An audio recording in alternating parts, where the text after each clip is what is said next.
Hey, welcome back to the Pen Hut. I know it's been a little bit, but I wanted to do another video. So it's a little bit inspired by Penultimate Dave. I've been kind of looking at his YouTube channel lately. He has an amazing collection, um, and I would say this year is the first year that I started looking at Visconti's for myself. I've seen them. I've read a ton of reviews. Um, but they're generally pretty expensive, so I was a little hesitant, for a while, because there are other brands out there that are really nice too, and there's other pens that are in that price range that are really nice too. And then obviously you hear a lot of you hear a lot about Visconti nibs that they don't come out super great, and you got to fiddle with them and stuff like that.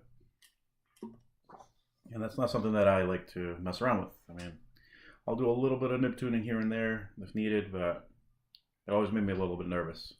Um, a few months back, I went down to DC and I got some pens. I think I might have shown a pen, maybe, that I got there. My first Visconti. It was pre-owned for a very reputable shop down there in Rockville, Maryland, and that was the Visconti Homo sapiens. Initially, I wasn't sure, how I would like it. Obviously, the reviews are all pretty cool about it, and it is really cool because it is made out of basaltic lava mixed with resin. It has a really unique feel to it. I also knew that it was going to be very heavy because it is lava rock. So I wasn't sure, but they had one there, and I picked it up and wrote with it, and it was awesome. This is pre-owned, so I got a really good deal on that. Um, the little hook latch thing is a little bit sticky, so at some point I do need to get that smoothed out a little bit. But it has their Dream Touch nib, which I heard really great things about. It's 23K, and this one's a medium. Um, so I don't know. I mean, I wrote with it, and I was like, wow, this write's amazing. So the nib is a little bit soft, which is nice. So that helps with the smoothness and things like that. There's the clip that they have, which is kind of like that Ponte Vecchio thing there. Then they have the Visconti top there. It's got the two bands, and then it only has the band on the top here. And this is one of those that is what do you call it? It's like a power filler where you extend this out and then you push it in to suck the ink in. So it has pretty good ink capacity for sure. It is heavy. It's heavier than most of my other pens, but it doesn't. There's something about the balance on this that it's not crazy heavy. And when you take the cap off and you write with it, it's heavy, but it rests on your hand beautifully. So it doesn't feel super heavy. It feels like you have something with substance, which is really nice. This is the Steel Age, I believe, which I like. The Bronze Age is the one that gets all the accolades because it really stands out. It's really striking. And this one actually they don't make anymore, but I like that. I like more of the metallic color versus rose gold or bronze or anything like that. So I was lucky, that they had one of these, and they didn't have it on display. I asked, I said, hey, do you guys have any pre-owned Viscontis, anything like that? And they pulled this one out, and I was like, okay. The price, like I said, was very good. Seems like it's been serviced and everything else because everything's in really good shape and it rates beautifully, which is really nice. So that was awesome. That was a winner. Now I had seen another Visconti pen that was brand new over there, the Medici, with the Acro Silk, which was beautiful. I actually like the look of that better for an aesthetic kind of thing. But it was brand new and it was pretty expensive. It was pretty much going for retail. And I almost pulled the trigger on that, but it was probably $250 more than this one, if not more than that. And I just couldn't get myself to pay for that. But later on, I was looking on eBay and some other places, from reputable places, and I saw this one, and I was able to negotiate a little bit, and I got a good deal on it. So this is not the maxi. So this is a maxi. You'll see it's bigger. And this is the midi. So this would be, I'd say around the size of like a M800. So it's right around there. But it's not too small. Even though the other is oversized, this is actually a really good size. Now, when I got the first one of this, the nib was a little bit messed up. But yeah, that cap just squeaks right out, which is nice. This also has the Dream Touch, which is really nice. Now, like I said, the other one had a nib that was not in good shape, so I actually ended up getting it replaced. You do have to consider a lot of these, the midis. The cartridge converter is a very long one, it goes all the way to the back. Every now and again they will rattle.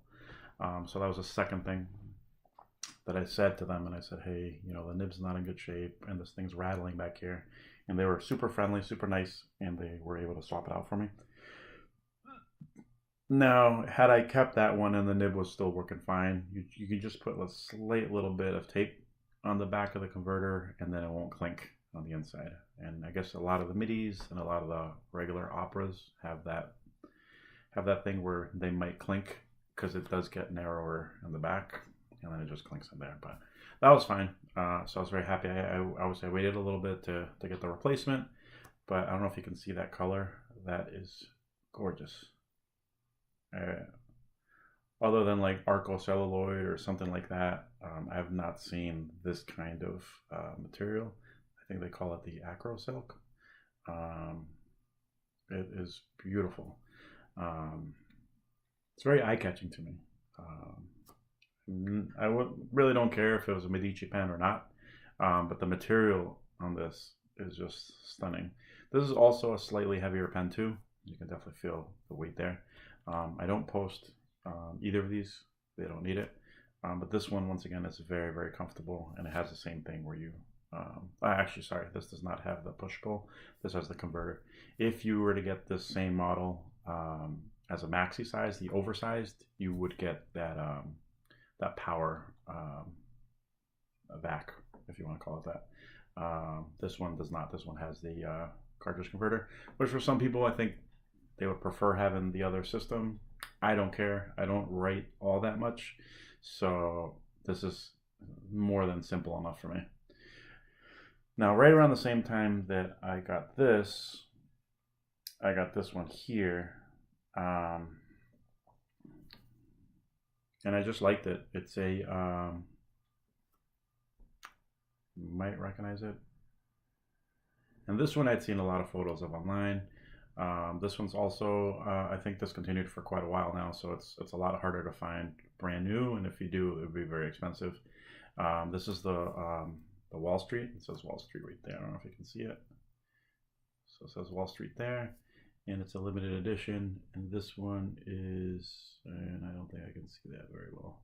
There's 4,000 made. This is 523. So this was another one that I found pre-owned, and the reason I did go for this, even though I've never seen one in person, I knew that they were a little bit pricey, and obviously the nibs, you know that they could come a little bit The reason I went for this is that the retailer out of Rockville, Maryland, where I bought this, had this on their eBay account, and I was able to correspond with them, ask them questions, you know, things like that. So I felt very, very comfortable ordering this from them, because I had met them personally, and I know that they take care of their pens and they don't sell junk. So definitely it's used. This is probably, I don't know, 5 to 8 years old, somewhere around there. But anyways, this is a fantastic, fantastic pen. This is different though. So this one is a regular twist cap. So you can see that. And then it has the old style nib, but this was before they were using the Dream Touch. So they feel different. The nibs definitely feel a little bit different. This is not as soft, but it's still a very, very good writer. This one's a slight bit scratchy, so I do have to kind of work on this because it's just slightly unaligned, but not a big deal. Has the ink window, which I can obviously clean out a little bit better. But it has that really nice stacked celluloid look there. And once again, this has kind of like the metallic look versus bronze or rose gold or anything like that. This one does have the power back, so I can go and extend it and suck the ink in there, and then you have the little ink window, which is nice. So this one I really liked because this is celluloid and this is stacked celluloid, and it's one of those that they are no longer making, and it's a limited edition, which was the other thing that I really liked. So I said none of these are particularly inexpensive, but I do like Visconti. Other than the small little things with their nibs, I do like them because they have such a vast array of designs. I mean, just looking at these three, yes, the what do you call it? The silhouettes are very similar, but the materials and everything are very different, and they have so many other lineups and limited editions that they come out with. They're just amazing. So I know these are not going to be my last Viscontis, but the ones that I am looking at are expensive, so I'm not in a rush to buy more. I do my research. I try to see what's out there. They have a lot of the opera masters that are really nice. They have the River Thames. They have Midnight in Florence, London Fog. There's so many interesting ones. They have a jade one that's really cool. Then they have all these other ones that have like a swirl, like the cap's a certain color or whatever, and then the body is see-through with a bunch of swirls.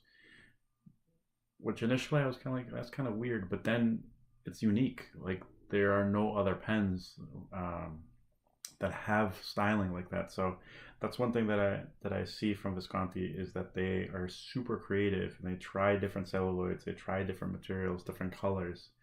They try so many different things. I did hear recently that one of their head designers is no longer with Visconti, so I don't know if going forward that is going to change, you know, how creative and crazy they get with their designs. But I mean, I don't know. Maybe they already had some mock-ups and stuff already done for the next 3 or 4 or 5 pens that they're going to release. So who knows? But so far, the price point is high. A lot of times you can get them used. Just get them from a really reputable place. Chatterley Luxuries is a really good place, and they do a lot of exclusives. So that's kind of where I'm keeping an eye on to see if I can find an exclusive at a decent rate. But they're substantial, very well made. I really like the Dream Touch nib. The other nib is good too, but the Dream Touch is just something special about that one. I believe they're palladium nibs. So like I said, it's not my last Viscontis. I only have 3. I know Penultimate Dave and a few other people have like over a dozen. Who knows if I'll go down that route? There's a lot of other pens that I have my eyes on. Actually, I have a couple pens on order that are interesting. But I just wanted you to have just a really quick look at my 3 Visconti, and all 3 of them are unique, and I like all 3 of them just about equally. Although this nib rates the best for sure. And they're unique and they're different, and none of these 3 look like any other pens in my collection, other than like Parker Vacuumatic looks a little bit like this, but this is a completely different league. But yeah, just wanted to show you guys, and if you are a Visconti collector or you have a few, please share below which ones you have and which one is your favorite. Thanks for watching.